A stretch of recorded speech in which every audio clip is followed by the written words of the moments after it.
இறைக்கும் கேணிதான் சுரக்கும். ஒரு விவசாயி கடுமையான பஞ்சத்தில் சோற்றுக்கு வழி இல்லாமல் தனது நிலம் தரிசாக கிடப்பதைப் பார்த்து கண் கலங்கினான். அப்போது அவன் கண் முன்னே ஒரு சித்தர் பாத யாத்திரை செல்வதைக் கண்டு வேகமாக அவரிடம் ஓடியவன் அந்த சித்தரின் விழுந்து கும்பிட்டு, தாங்கள் எனக்கொரு உதவி வேண்டும் என்றான். கொடுப்பதற்கு என்னிடம் ஒன்றும் இல்லையப்பா என்று சித்தர் கூற, சாமி, நான் கேட்கும் உதவி, இப்போது நான் கடுமையான பஞ்சத்தில் இருக்கிறேன். எனது மனைவி மக்கள் எல்லாம் பசியால் தினம் அழும் சத்தம் கேட்டு என் சரீரமே கூசுகிறது. சரிப்பா, அதற்கு நான் என்ன செய்ய முடியும்? எனக்காக நீங்கள் கடவுளிடம் பிரார்த்தனை செய்ய வேண்டும். என்ன பிரார்த்தனை? அதாவது என் ஆயுள் முழுவதும் எனக்கு எவ்வளவு உணவு கிடைக்குமோ அத்தனையும் இப்போதே கொடுக்கும்படி நீங்கள் பிரார்த்தனை செய்ய வேண்டும். அட, அப்படி நான் பிரார்த்தனை செய்தால் உனது ஆயுள் சீக்கிரமாக முடிந்துவிடுமே.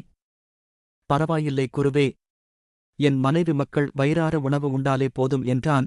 அவன் கேட்ட வரத்தால் அதிர்ந்து போன அந்த சித்தர், சரி, உன் விருப்பமே என்று கூறி அப்படியே அவன் நிலத்தில் அமர்ந்து ஈசனிடம் அவனுக்காக பூஜித்து பிரார்த்தனை செய்கிறார். சிறிது நேரத்திற்குப் பிறகு எழுந்த சித்தர், வீட்டிற்கு சென்று பார், உனக்கொரு இன்ப அதிர்ச்சி காத்திருக்கிறது என்றார்.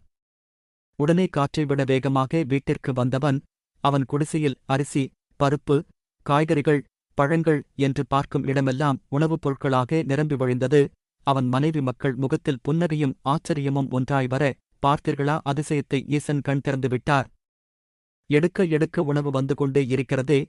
பசி அடங்கும் வரை ஆனந்தமாய் உண்டனர். மாதங்கள் பல செல்ல மீண்டும் அதே வழியாக சித்தர் திரும்ப, இந்த இடத்தில் ஒரு விவசாயிற்கு பிரார்த்தனை செய்தேனே, அவன் பேராசையில் இறந்து விட்டானா அல்லது என்று அக்கம் பக்கம் பார்க்கிறார். அப்போது அந்த விவசாயி குடிசையிலிருந்து மக்கள் கூட்டம் கூட்டமாக உணவுப் பொருட்களை எடுத்து செல்வதைக் கண்டு, என்ன இது விந்தை, அவன் விதி இன்னுமா முடியவில்லையா? கிடைத்த உணவை இவன் தர்மம் அல்லவா செய்கிறான்? ஒன்றும் புரியவில்லையே என யோசித்தவர் உடனே ஈசனிடம் மறுபடியும் பூஜித்து பிரார்த்தனை செய்து இதற்கான விளக்கத்தைக் கேட்க, ஈசன் சொல்கிறார், சித்தரே, நீங்கள் என் நேசமிகு மனிதர். நீங்கள் கேட்ட பிரார்த்தனையை நான் நிறைவேற்றி அந்த விவசாயிற்கு அவனுடைய ஆயுள் உணவை தந்தேன். ஆனால் அவனோ அதை வைத்துக்கொண்டு என்ன செய்தான் தெரியுமா?